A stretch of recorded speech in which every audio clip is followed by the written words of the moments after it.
Ja, der Fonsi hat mich verloren. Er hat sich getrennt von mir.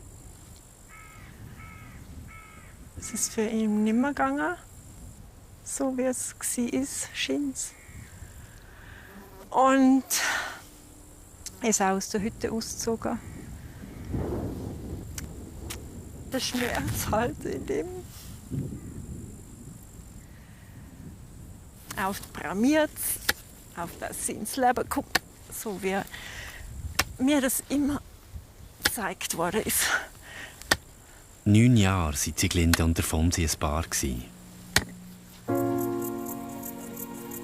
Was sicher schwierig war für den Fonsi, ist alles, was Spiritualität betrifft. Sei es Einflüsse in meine Arbeit, in meinen Alltag. Das, was für mich natürlich und normal ist, ist für ihn schwierig. Da hat er andere Ansichten. Das geht für ihn nicht.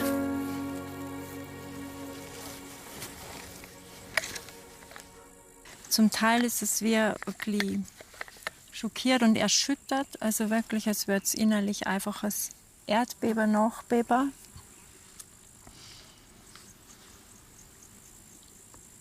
Und auf der anderen Seite auch dankbar für die Klarheit, dass es so klar vorbei ist und nicht einfach mal dahin gesagt. Das hängt auch damit zusammen, dass noch eine andere Frau im Spiel ist. Das macht für mich einen Weg Selbst wenn das nochmal in die Frage käme, ist für mich klar, dass ich da nicht zurück kann. Das geht nicht.